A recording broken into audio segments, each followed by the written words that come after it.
Eu não sei o que você pensou sobre o tema de hoje. Esse tema realmente ele fala sobre mim. Sou eu mesmo. Eu posso ser cancelado. Não é que eu posso ser cancelado, eu preciso ser cancelado. É diferente. E você, ao ouvir esse tema, você precisa também fazer uma aplicação para a sua própria pessoa. Porque não é uma questão de quem você vai cancelar.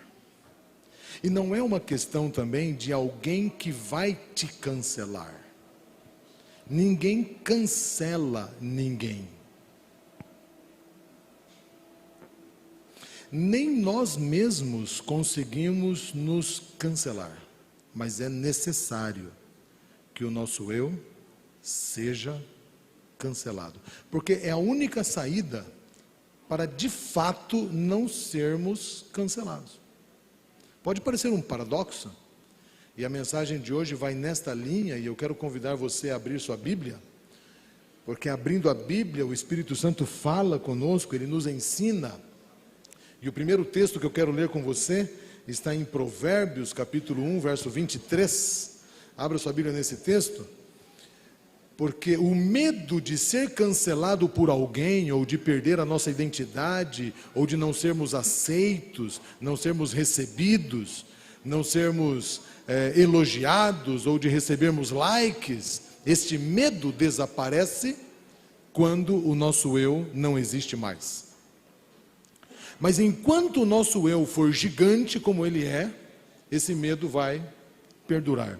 E a possibilidade de passarmos por isso será grande.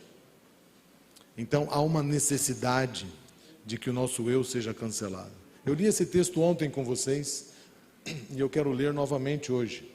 Você está pronto para ler esse verso? Olha o que diz aqui, é um apelo do Senhor para nós. E a palavra diz assim: atentai para a minha repreensão. Isso aqui é algo muito importante. Nós viemos aqui neste lugar para estarmos atentos à repreensão de Deus. E esta palavra repreensão tem a ver com o ensino. O Senhor quer nos ensinar, Ele quer nos corrigir. Ele é um pai amoroso que ama os seus filhos. Ele quer a felicidade dos seus filhos. E aqueles que são pais aqui sabem do que eu estou falando. A repreensão do pai não tem a ver com condenação, não tem a ver com castigo. A repreensão de um pai, a repreensão de uma mãe tem a ver com amor, carinho, cuidado. Tem a ver com zelo, tem a ver com o querer bem. O Senhor nos quer bem, e Ele fala assim, ó, fique atento à minha repreensão. Eu quero que você abra os seus ouvidos para ouvir-me. E Ele fala assim, se você ficar atento à minha repreensão, olha o que Ele diz: pois eu vos derramarei abundantemente do meu Espírito, e vos farei saber as minhas palavras. Você acredita que Deus quer falar com você hoje aqui nesse lugar? Você acredita nisso? Nós nunca vamos conseguir ouvir a Deus se não for por intermédio do Espírito Santo de Deus. Então ele diz assim: eu vou derramar o meu Espírito sobre vocês, e eu farei vocês ouvirem as minhas palavras. E eu quero fazer um pedido especial agora a Deus, em nome de cada um de vocês, e no meu nome também. E se você estiver concordando com o que eu estou falando, você vai dizer amém. Amém é a sua assinatura nesse pedido que eu vou fazer a Ele, entenderam? Então eu vou falar uma frase, se você concorda com essa frase, se você quer isso para você, você vai dizer amém. E Deus vai pensar, opa, Ele também quer, opa, tem vários aqui que querem receber a minha repreensão, então eu vou derramar o meu Espírito sobre vocês. Meus queridos, não tem como nós servirmos a Deus sem o Espírito Santo. E há uma frase de Ellen White no livro Testemunhos para a Igreja, volume 2, que ela é terrível. Eu chorei quando eu li pela primeira vez essa frase. E foi um momento muito especial de comunhão com Deus que eu estava tendo, quando eu li essa frase. E Deus falou ao meu coração.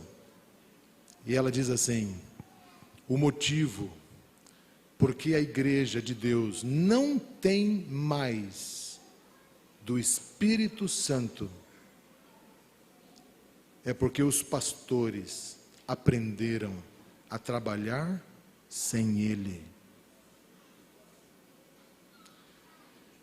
E o pior é que nós ensinamos a igreja a trabalhar sem o Espírito Santo. Eu já pedi perdão para a igreja para as igrejas que eu cuido. E eu estou pedindo a Deus que me ajude a ensinar os jovens a depender do Espírito Santo, a ensinar a igreja a depender do Espírito Santo. E nós vamos agora orar por isso, porque nós não podemos abrir a Bíblia sem que o Espírito Santo esteja aqui conosco. Feche os seus olhos. Participe desse clamor. Nosso Deus, nosso Pai, o Senhor nos trouxe a esse lugar. Há várias pessoas que estão em suas casas assistindo a transmissão que está sendo feita. E o Senhor planejou que elas ouvissem a Tua palavra. Senhor, nós sabemos que o Senhor deseja nos instruir. O Senhor é um Pai amoroso que nos ama muito. Há tantas coisas erradas na nossa vida que precisam ser corrigidas. E é somente pelo Teu Espírito que nós podemos receber a Tua palavra. E reconhecendo isso, nós clamamos a Ti: derrama o Teu Espírito sobre nós. Derrama o Teu Espírito sobre nossas crianças, sobre nossos adolescentes, nossos juvenis, nossos jovens. Derrame o Seu Espírito sobre os adultos que estão aqui, sobre todos nós. A Tua palavra diz, Senhor, que o Senhor tem o desejo de conceder-nos o Teu Espírito, porque somente cheios do Teu Espírito a gente pode adorar a Deus, servir a Deus, ouvir a Deus. E agora nós queremos nos aquietar diante dos Teus pés, que nenhum ruído nos atrapalhe de ouvir Tua voz. Em nome de Jesus Cristo. Amém, Senhor. Abra sua Bíblia no livro de Josué, capítulo 5.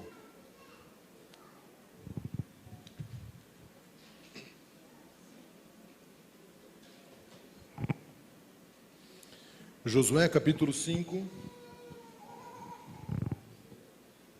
Nós vamos ler do verso 13 até o verso 15.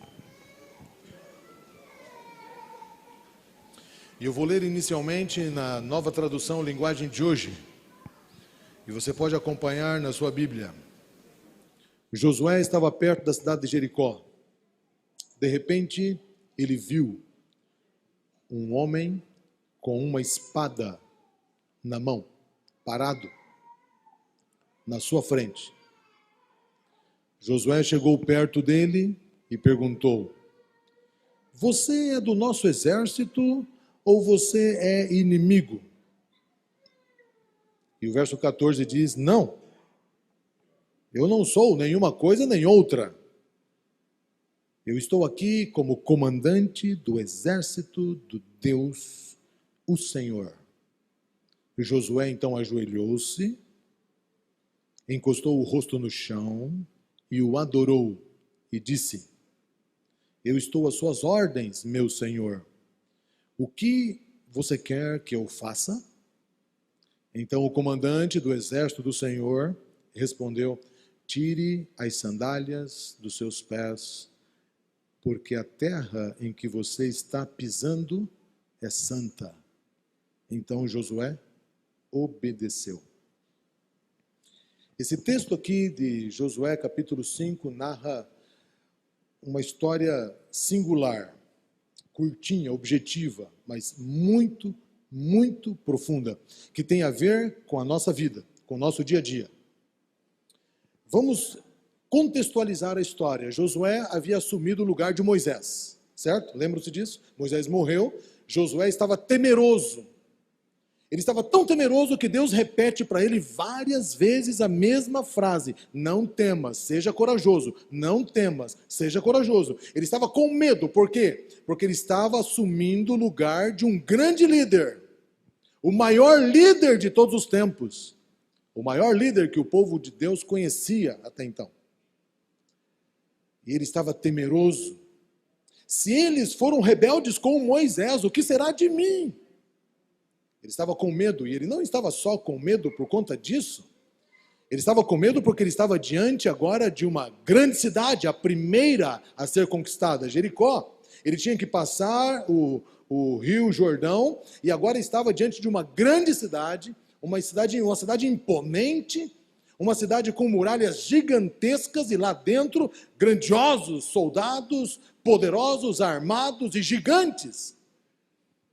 E ele tinha a missão de levar aquele povo sem armas, sem treinamento de guerra, para a batalha. Como é que você acha que estava o coração de Josué? Pequeno. Como é que está o nosso coração diante das grandes batalhas da vida? Quando olhamos para o nosso redor, a cultura, o sistema é gigante, uma cultura dominante, o caos que está sendo instaurado no universo, em todos os países. Em alguns lugares chega antes, outros depois. Mas chega. Alguns projetos de lei que já são vigentes em países da Europa, que são assustadores para as famílias, porque visam separar os pais dos filhos, estão chegando em nosso país. E nós nos sentimos pequenos, dominados. Os gigantes são muito grandes. E nós não precisamos ir longe, não precisamos observar apenas o que está ao nosso redor, basta olharmos para dentro de nós mesmos para percebermos o tamanho do gigante. Olhe para o seu próprio eu e você vai ver egoísmo, egocentrismo, vaidade, usura, pensamentos maus que imperam, a língua que não para de falar, coisas más, hábitos, vícios, coisas impuras das quais você não gosta, mas não consegue se libertar delas. E quando você presta atenção no seu próprio eu, você vê que esse eu está se agigantando cada vez mais, porque cada vez mais ele diz que nós temos coisas e que as coisas giram, nós giramos em torno dessas coisas e elas são muito importantes para nós. Então é a minha casa, é o meu carro, é a minha esposa, os meus filhos, o meu namorado, a minha namorada, o meu celular, as minhas redes sociais, os meus vestidos, os meus sapatos, o meu dinheiro, o meu salário, a minha posição social. E no campo espiritual não é diferente. São os meus ministérios, os meus dons, a minha experiência, a minha posição, meus anos de fé. Nós nos orgulhamos disso. Esse eu que está lá dentro, ele nos domina. Ele é gigante. Isso nos assusta, porque nós não sabemos como lidar com ele. Josué estava numa situação similar, ele estava diante de grandes gigantes. Ele não sabia como lidar com esses gigantes. Ele tinha a missão de liderar o povo para entrar na terra prometida. E agora, queridos, aqui nesse texto aqui, esse texto aqui é maravilhoso, eu gosto dele. Eu quero ler aqui o verso 13, apenas o 13, abre a sua Bíblia aí, no verso 13, só a primeira parte do verso 13. Porque a maneira como Josué lidou com a situação vai nos ensinar uma grande lição hoje, de como nós devemos enfrentar os nossos gigantes, especialmente o nosso próprio eu. Bem, ontem eu mencionei uma frase, que para você não ser cancelado só há um caminho, e o caminho é o autocancelamento, é a morte do nosso próprio eu. O problema é que a gente não consegue matá-lo, a gente precisa que alguém maior que nós crucifique o nosso eu. E Josué aprendeu isso. Leia aí no versículo 13. E sucedeu que, estando Josué perto de Jericó, Ele levantou os seus olhos e olhou. Eu vou dar uma pausa aqui. Essa frase aqui, ela é muito significativa. Ela está narrando um momento de comunhão, intimidade de Josué com Deus. Você percebeu essa frase? Vamos ler de novo. A gente precisa ler a Bíblia e meditar nela. Diz assim: e sucedeu que, estando Josué perto de Jericó, levantou os seus olhos e olhou. Para onde você acha que ele olhou? O texto não diz assim diretamente, mas o texto diz. Primeira questão, Josué estava sozinho. Você vê no contexto desse texto que lemos que ele não estava acompanhado. Ele não foi com outros líderes, ele não chamou o povo, ele saiu sozinho. E ele foi para perto de Jericó. Eu não sei aonde ele estava, a Bíblia não fala, mas ele estava perto de Jericó, possivelmente olhando para o gigante, olhando para o problema. E sozinho agora, sozinho, ele procura Deus. Deus. E aqui está o primeiro passo da nossa vitória. Você precisa estar sozinho com Deus para vencer. Eu não estou dizendo que o culto familiar não seja importante. Eu não estou dizendo que o culto aqui na igreja não seja importante. Mas eles não substituem o essencial. O essencial é você estar sozinho com Deus. Você precisa disso. E Josué agora estava sozinho com Deus. E a Bíblia diz que ele levantou os olhos. Ele não abaixou os olhos. Ele levantou. Para onde ele olhou? Para o céu. E a Bíblia diz assim, ele levantou os olhos e olhou. E eu tive curiosidade, não tive como me segurar. E eu fui ver essas palavras no hebraico. E eu achei algo muito interessante. Essa palavrinha olhou se escreve Raá. R-A-A-H. Raá. E sabe o que ela significa? Ela é muito profunda. Ela é uma raiz primitiva. Ela pode ter significado literal ou simbólico. Então ele pode olhar literalmente ou ele pode olhar pensando.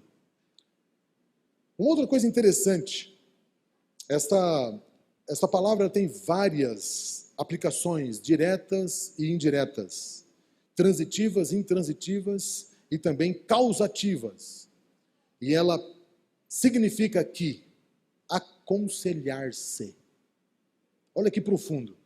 Ele levantou os olhos ao céu e foi aconselhar-se com Deus. Consegue imaginar isso?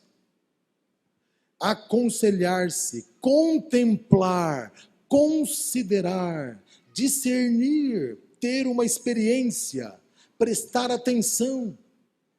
Esse verbo exige que a pessoa faça uma observação mental. E além disso, pode significar dar atenção, examinar, investigar. Josué saiu a sós, perto do gigante, olhando para Jericó, e ele olhou para o céu, para investigar, para buscar saber, para prestar atenção no que Deus queria dizer para ele. Foi assim que ele enfrentou os gigantes da vida dele. Você não acha que é uma lição importante para nós?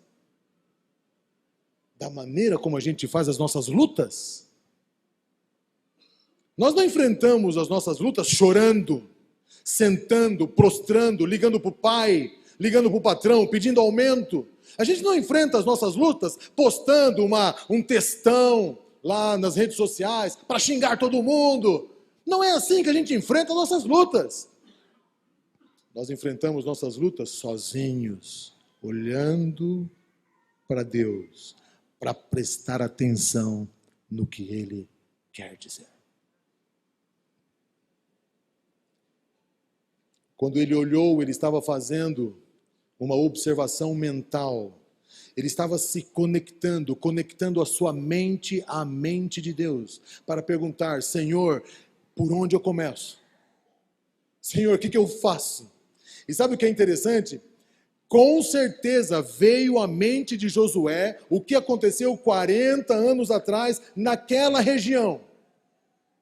Você se lembra do que aconteceu? Abra sua Bíblia aí em Números. Números, capítulo 13, versículo 31. Josué, ele foi um dos espias. O povo de Israel ficou 430 anos no Egito como escravo.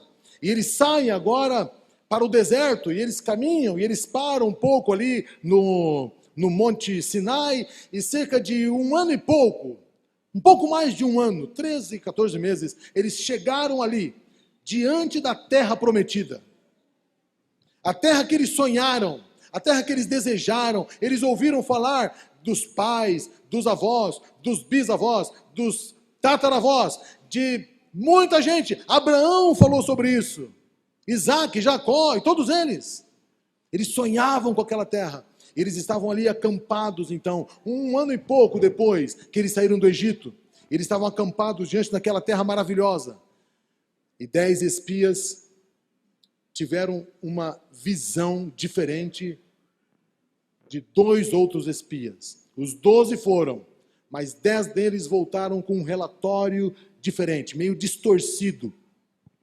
Josué e Caleb foram os únicos que tiveram um relatório positivo. E Josué com certeza se lembrou disso, com certeza. 40 anos atrás, lá estava ele e Josué, tentando convencer o povo. Mas 10 covardes, 10 espias medrosos, 10 espias que não tomavam tempo para olhar para Deus, olharam para si mesmos e confrontaram o eu deles com aqueles gigantes e compararam a força deles com a força daqueles gigantes e fizeram um relatório e apresentaram um relatório maravilhoso, maravilhoso. A terra é boa. Olha os frutos que trouxemos. Mana, leite e mel. É tudo que sonhamos. Linda, maravilhosa, coisa linda. Porém, verso 13. Abra sua Bíblia aí. Porém, Números, capítulo 13, verso 31. Números 13, 31. Diz assim. Depois do relatório maravilhoso, diz assim: porém, os outros que tinham ido com ele, os outros são os 10 espias medrosos, disseram: não podemos atacar aquele povo, porque ele é mais forte do que nós. A pergunta que eu faço para vocês é: esta frase é uma frase verdadeira ou falsa?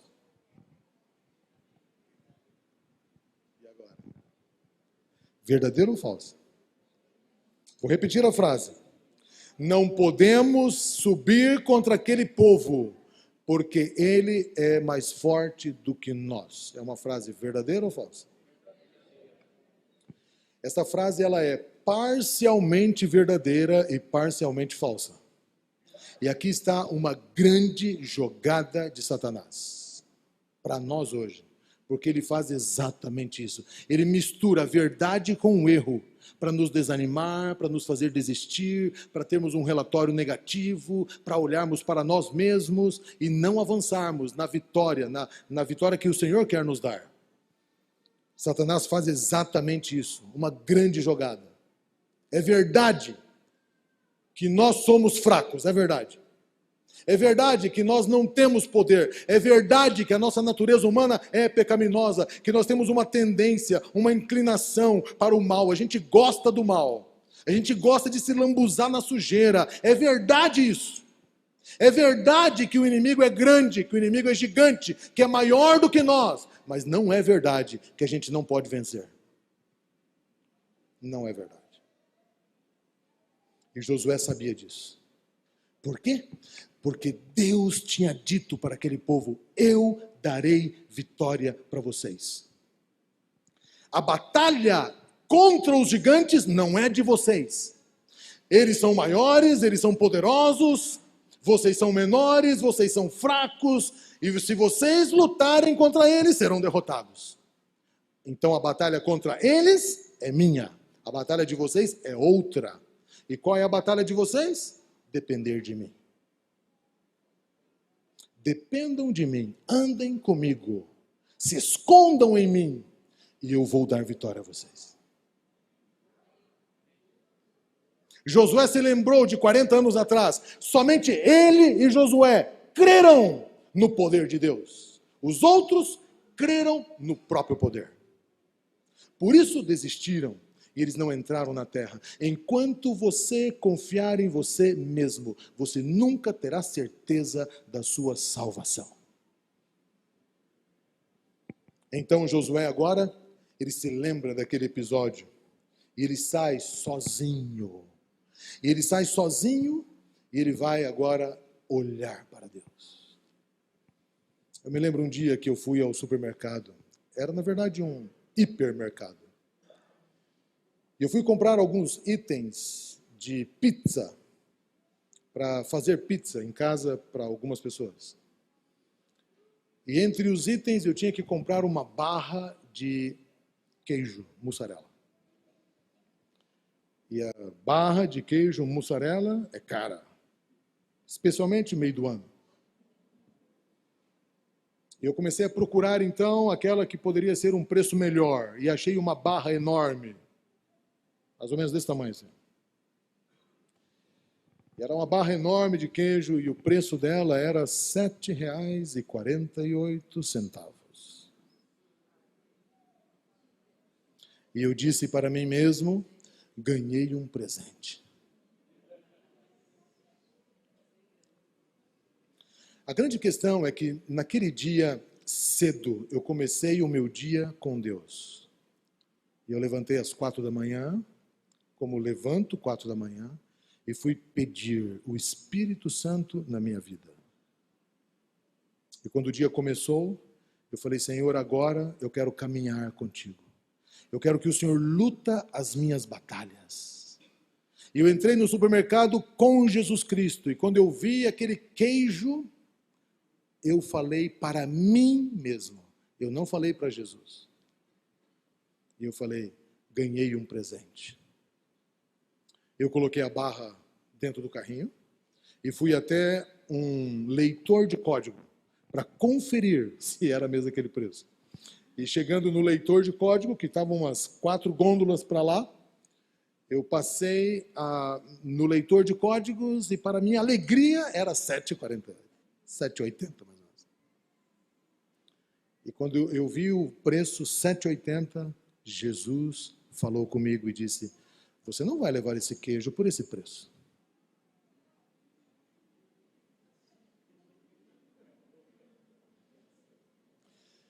Eu parei um pouquinho e fiquei pensando, fiquei com o queijo na mão, pensando e falando com ele. Falei, Senhor, é verdade, não seria uma coisa boa, né, a se fazer. Mas sabe que tem ainda alguns jovens lá em casa, jovens da igreja, e eu vou fazer pizza de graça para eles. Isso é um grande presente do céu, não é? E ele falou, não é meu. Volta lá e entrega o queijo para a responsável do setor. Ele foi específico comigo. Eu coloquei no carrinho e voltei até a gôndola. E quando eu cheguei ali, a responsável pelo setor não estava lá. Não tinha ninguém lá. Eu não tinha muito tempo para ficar procurando quem era responsável daquele setor. Eu tive uma ideia e desobedeci o Senhor. E retirei o preço.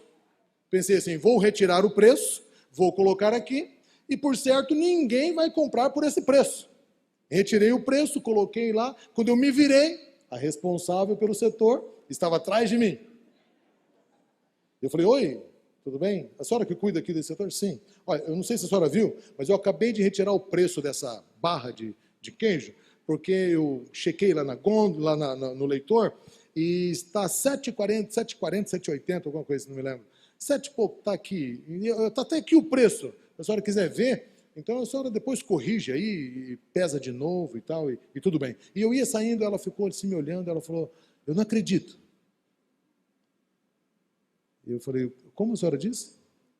Eu não acredito que ainda existem pessoas honestas.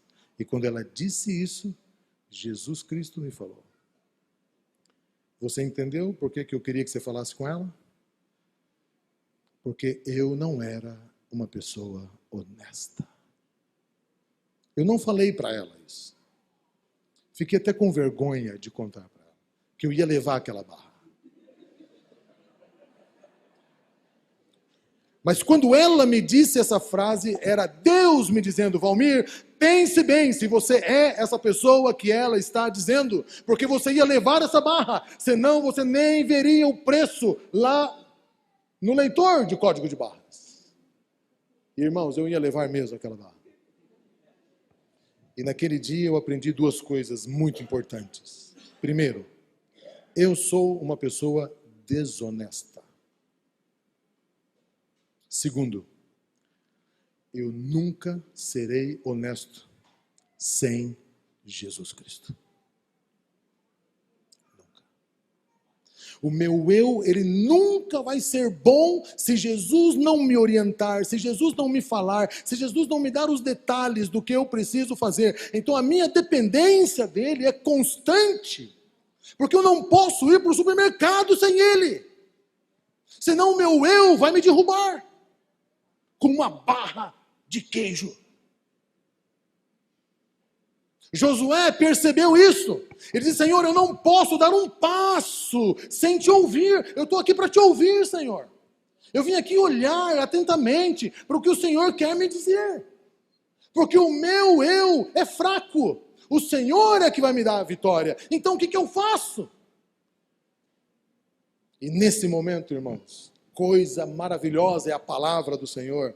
Veja aí a continuação do verso 13. Quando ele olhou para ouvir atentamente o que o Senhor queria dizer, quando ele buscou conselhos de Deus, quando ele parou para dar atenção em Deus, quando ele quis examinar, investigar, olhar para Deus, a palavra de Deus diz assim: eis que se pôs em pé diante dele um homem que tinha na mão uma espada nua. E Josué então perguntou: você é dos nossos ou é dos inimigos? Ele falou assim: nenhum dos dois. Eu sou o príncipe do exército do Senhor. Sabe quem era esse homem? Jesus Cristo. Jesus Cristo. Encarnado. E Jesus Cristo veio para dizer algo importante para ele. E quando ele vê que é Jesus, ele então se prostra.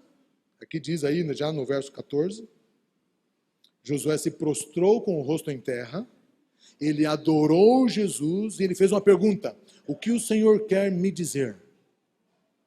O que é importante eu fazer agora?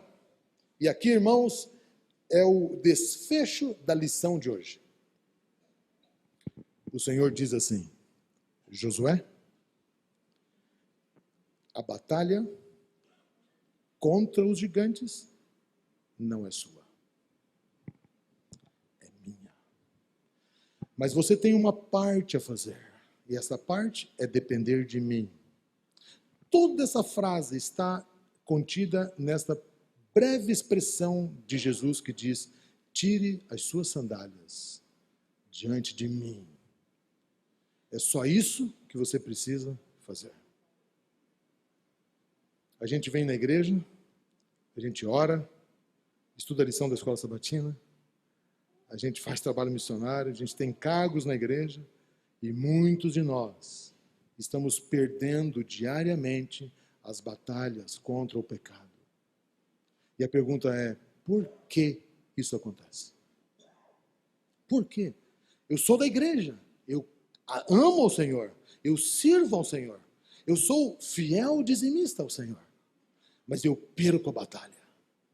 Eu como o que não devo comer, eu não paro de beber o que é estragado, eu não consigo resolver os problemas que eu tenho, eu não consigo parar de olhar, eu não consigo parar de pegar, de fazer. Eu sei que não está certo. E tem vários pecados nossos que vivem nos derrotando subsequentemente. E a grande pergunta que fica é: quando que eu vou ter vitória?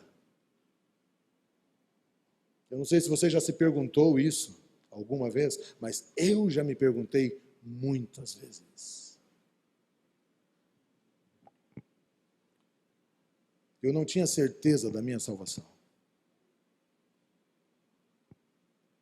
E quando Deus me levou para Ilhéus, que eu mencionei ontem para vocês, e eu passei 10 dias na presença dele, em 10 madrugadas ali, a começar numa terça cedo, 2 da manhã, até às 6. Na quarta-feira começou um retiro espiritual, que era clamor de madrugada, das 3 às 6, de manhã, testemunhos e oração, intercalados, almoço, 1h30 já começava de novo, sem dormir. Orientações e oração, até 5h30, 6 horas. A gente jantava, ia dormir 6h30, 7 horas. Porque ninguém aguentava. Tinha que dormir cedo para acordar às 2 de novo. No sábado de manhã, eu estava clamando a Deus. Eu estava olhando para o céu, dizendo, Senhor, dá-me do teu Espírito. Enche a minha vida com a tua presença. E Deus me mostrou uma cena familiar para mim. Porque essa cena me acompanhou durante muitos anos. Uma cena que estava presente em meus sonhos. Sonhei muitas vezes com essa cena. E durante o dia, muitas vezes, me lembrava desse sonho. E eu tinha pavor desse sonho. Eu acordava triste, para baixo. Todas as vezes que eu pensava nessa cena, eu ficava mal. E que cena era essa? Eu me via sobre uma plataforma suspensa do chão, assim. Parecia que era tipo um asfalto preto que rampou, assim. Sabe quando sai do lugar, assim, e ficou aquela plataforma, assim. Parecia ser um asfalto, mas não era. Era uma plataforma grande, escura. E eu estava em cima dessa plataforma. E milhares de pessoas comigo, milhares. E os anjos maus estavam ali perto. E eu olhava para cima e eu via a cidade santa flutuando no céu. Que cena é essa? A cena pós-milênio. O que significava isso? Que eu estava perdido. E o pior de tudo, que eu olhava para trás e eu via a minha família comigo. E o primeiro rosto que eu via era o rosto do meu filho mais velho. E quando Deus me mostrou essa cena ali em Ilhéus, eu falei, Senhor Deus, tenha misericórdia de mim. Por que o Senhor está me fazendo lembrar dessa cena? Eu não gosto dessa cena. Essa cena me leva para baixo, Senhor. Eu não tenho certeza da minha salvação quando eu penso nisso. Senhor, por que meu filho? E Deus me disse aqui na minha mente, você acha que o seu filho não vai seguir o seu exemplo? Eu falei, por favor, perdão, Pai.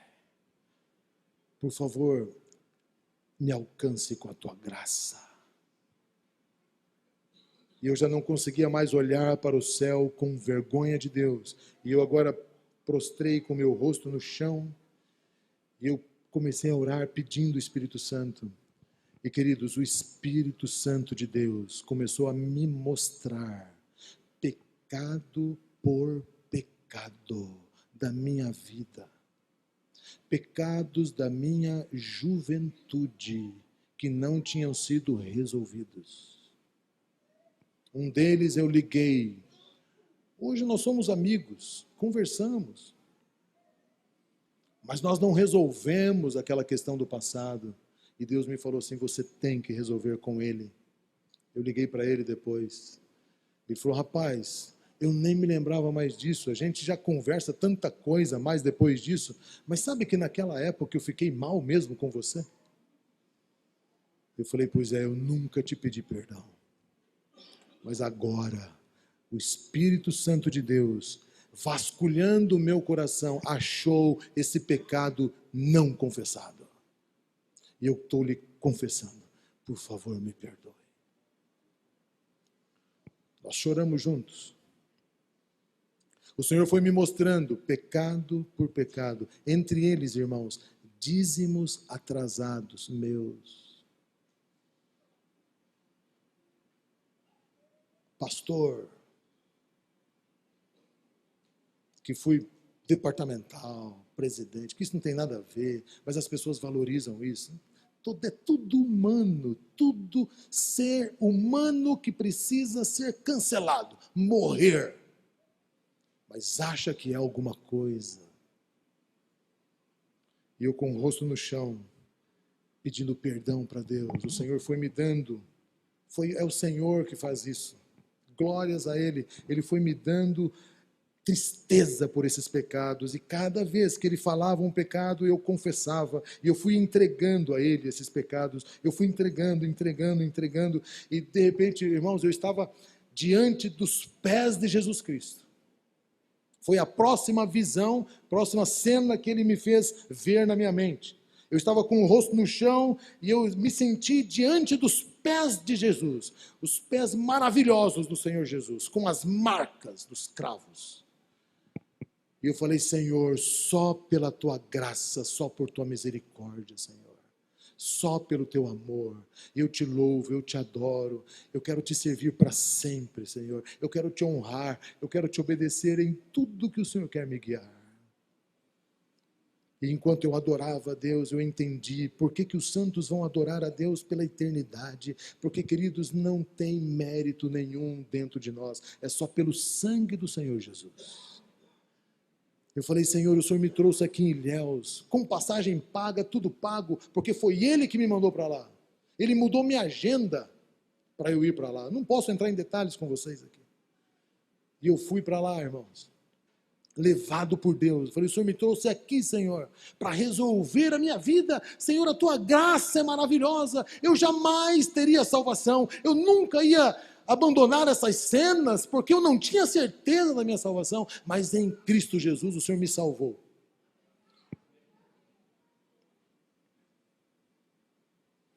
E quando eu me dei conta que eu estava diante dos pés de Jesus, eu resolvi pela fé olhar para trás. E quando eu olhei para trás, o primeiro rosto que eu vi foi do meu filho mais velho. Eu falei, Jesus, o Senhor é maravilhoso. Eu sei que a salvação dele depende do meu exemplo, porque eu sou o pai dele.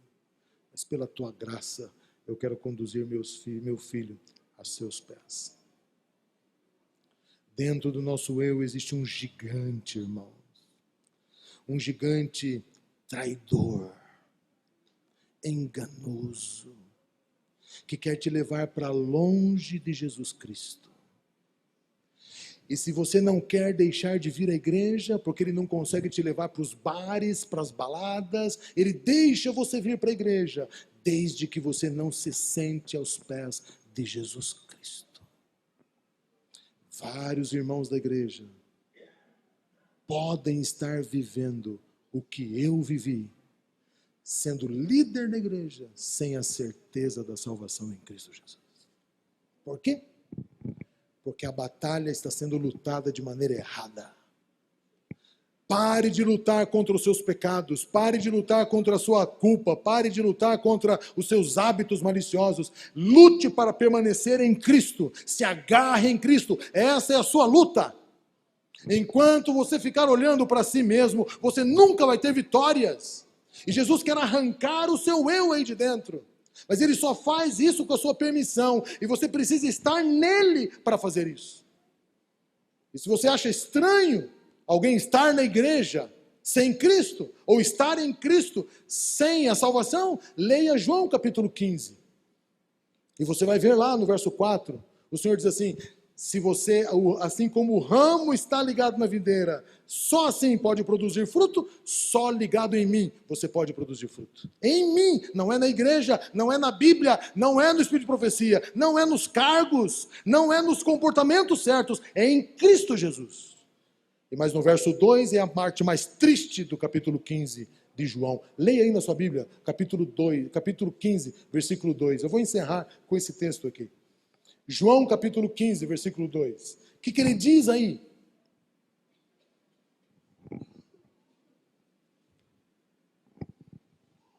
Ele diz assim, todo ramo que está em mim e não dá fruto, ele corta. É possível alguém estar em Cristo sem produzir fruto? É possível. O verso está dizendo: eu estou estudando a Bíblia, eu estou estudando a lição, eu vou à igreja, eu canto, faço parte do coral, tenho meu ministério, mas não produzo fruto. Não tenho a certeza da salvação. Por quê? Porque tenho uma ligação superficial com Jesus Cristo. Estar em Cristo superficialmente, mecanicamente, estar em Cristo apenas formalmente, não crucifica, não mata, não cancela coração nenhum. Nós precisamos ser íntimos de Jesus Cristo, permanecer nele, abrir o coração a ele. Eu quero chamar aqui a Carol, que vai cantar uma música.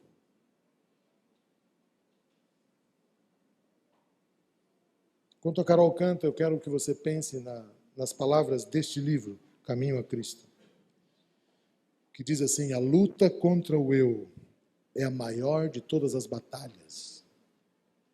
A renúncia ao eu, sujeitando tudo à vontade de Deus, requer uma luta. Mas a pessoa deve se submeter a Deus antes de ser renovada em santidade. Ao contrário do que Satanás quer que pensamos, o governo de Deus não é firmado na submissão cega, no domínio sem razão. Ele apela para o intelecto e para a consciência. Ele diz assim: vinde e arrazoemos. É o convite que ele faz para os seres que ele criou. Deus não força a sua vontade. Ele não pode aceitar uma homenagem que não seja uma oferta voluntária, inteligente. Senhor, eu quero ter prazer no Senhor. Eu quero. Eu vim aqui estar sozinho contigo para olhar para o Senhor, para ouvir o que o Senhor tem para me dizer. Uma submissão meramente forçada não permite o desenvolvimento da mente e do caráter. Transformaria o homem em máquina, e não é esse o propósito do Criador. Ele deseja que o ser humano, a obra-prima do seu poder criador, alcance o mais elevado desenvolvimento. Diante de nós, irmãos, estão as maiores bênçãos que por meio da sua graça Ele quer nos conceder. Então Ele nos convida a nos entregar a Ele, a fim de que possa cumprir em nós a sua vontade. Resta-nos escolher se queremos ficar livres da escravidão do pecado, para partilhar da gloriosa liberdade dos filhos de Deus. E só Cristo nos liberta do pecado. Pare de lutar contra o pecado. É perca de tempo. É esforço inútil. Lute para permanecer em Jesus. Aí você pode perguntar: mas como é que eu entrego a minha vontade a Ele? Ellen White responde: muitos perguntam, como devo fazer a entrega do meu próprio eu a Deus? Você deseja se entregar a Ele, mas não tem força moral. Você é escravo da dúvida, é controlado pelos seus hábitos, os hábitos de uma vida de pecado. As suas promessas, resoluções são como palavras escritas na areia. As suas promessas, elas não são cumpridas. Você não consegue controlar os pensamentos, impulsos, afeições. O conhecimento das suas promessas não cumpridas e dos votos violados enfraquece a sua confiança na própria sinceridade sua, fazendo com que você pense que Deus não pode aceitar você. Mas você não precisa se desesperar. Glória a Deus. Por quê? Você só precisa compreender a verdadeira força da vontade. Esse é o poder que governa a natureza do homem. O poder de decidir, escolher. Tudo depende da ação correta da vontade. O poder de escolha que Deus deu ao ser humano deve ser exercitado. Você não pode mudar o próprio coração, nem por si mesmo entregar suas afeições para Deus, mas você pode escolher servir a Deus. E agora guarde essa frase no seu coração: você pode dar a Ele a sua vontade.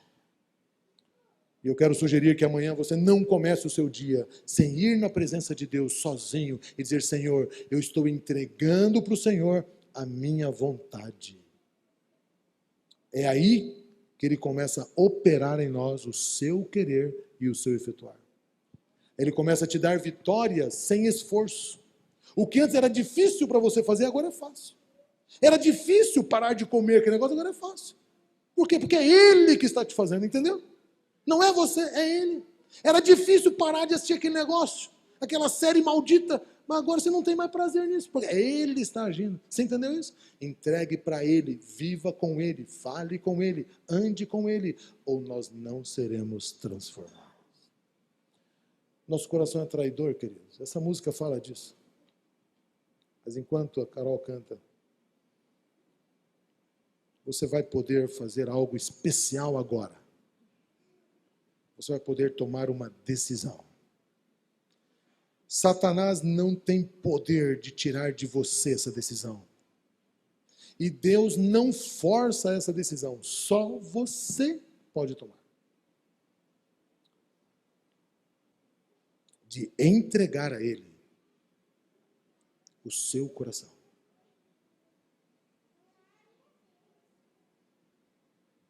E a partir de amanhã, você vai permanecer nele.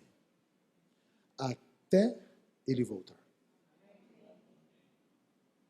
Faça isso agora. Aproveite essa oportunidade.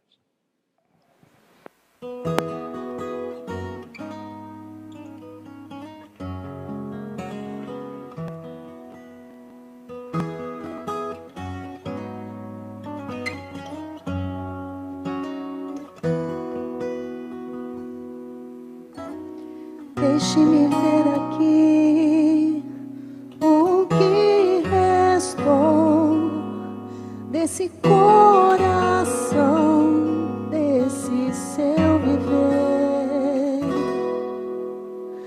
Vejo que quase nada em você ficou, e o que criei se desfigurou. Coração mutante, enganoso é o seu.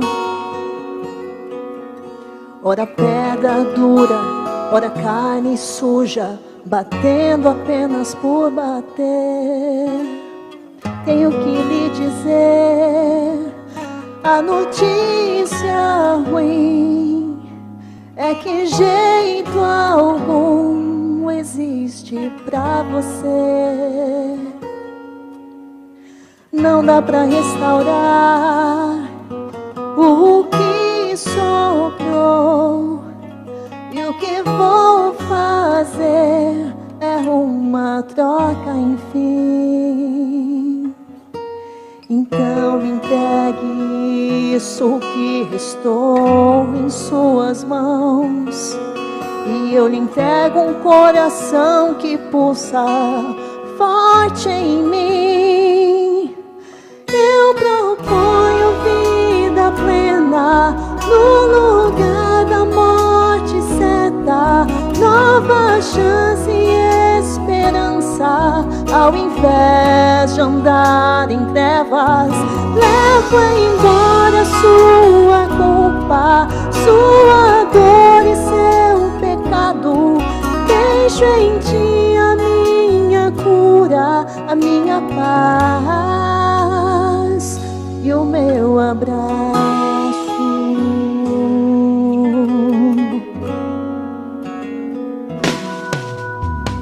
Tenho que lhe dizer, eu posso ver, força alguma já não pode se manter. Gasta-se muito mais pra mudar assim, que pra entregar o trono do viver. Eu já comecei uma boa obra nesse coração, e se você não atrapalhar, eu posso terminar então. eu ponho a vida plena no lugar da morte certa, nova chance e esperança. Ao invés de andar em trevas, levo embora sua culpa, sua dor e o seu pecado. Deixo em ti a minha cura, a minha paz e o meu abraço.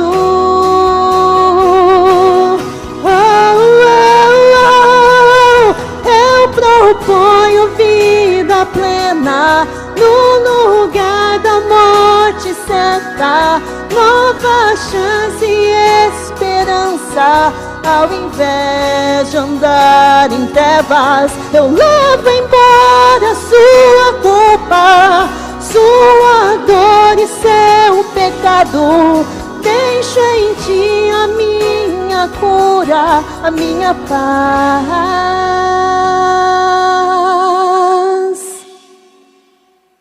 e o meu abraço.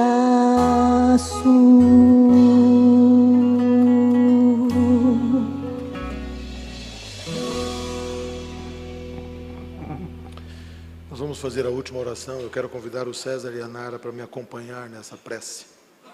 Eu quero convidar todos vocês para nos ajoelharmos diante de Deus e orarmos a Ele agora, neste momento. Santo, eterno e maravilhoso Deus, te somos gratos, Senhor, porque por causa da Tua misericórdia, porque o Senhor ainda nos ouve, Senhor. Somos tão pecadores, mas através do Teu sangue na cruz, o Senhor nos propôs a salvação, nos propôs o perdão, Senhor. Eu te peço, Pai, transforma, Senhor, o nosso eu. Remova de nós, cancele em nós a nossa natureza terrena, Senhor. Restaura o Teu povo. Ajuda-nos, ó Pai, a reconhecermos os nossos pecados, os nossos erros e a reconhecermos a nossa dependência de Ti. Maravilhoso Pai, nesse momento de oração agora, Senhor, cada um de nós vai abrir o coração a Ti. E nesse momento em que ficaremos em silêncio total aqui na igreja, ouça, leia a oração, o olhar de cada um de nós para Ti, Senhor. Cada um agora vai dizer sobre as necessidades pessoais, aquilo que precisa ser entregue. Ó Senhor, dê as palavras certas para cada um de nós nesta prece, Senhor, e ouça o nosso clamor.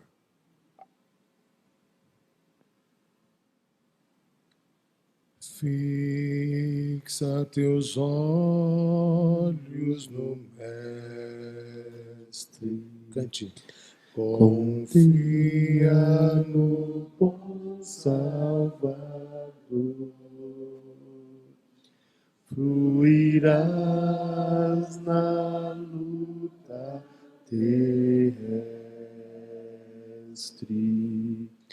Maravilhas do seu doce amor. E neste momento, meu Deus, que vamos agora para os nossos lares, nós agradecemos, ó Deus, pelo poder do Seu Santo Espírito, Senhor, que invadiu o nosso coração, que podemos ter, Senhor, nos libertar desse eu, que nos leva para baixo, Senhor, que nos leva para a maldição, que nos faz distantes de Ti. Mas nós sabemos, ó Deus, que o Seu amor é tão grande, Senhor, que ao aproximarmos de Ti, nós temos, Senhor, a possibilidade de estarmos mais perto de Ti. Ajuda-nos, ó Deus, a cancelarmos esse eu. Ajuda, Senhor, para que possamos pensar na nossa vida, que possamos, Senhor, a cada dia, a cada momento, Pai, lembrarmos que nós não somos nada sem Ti. Quando sairmos daqui, possamos chegar em casa com o nosso coração vazio, mas cheio do Teu amor, da Tua presença. Nós te pedimos e agradecemos. Em nome de Jesus. Amém. Amém.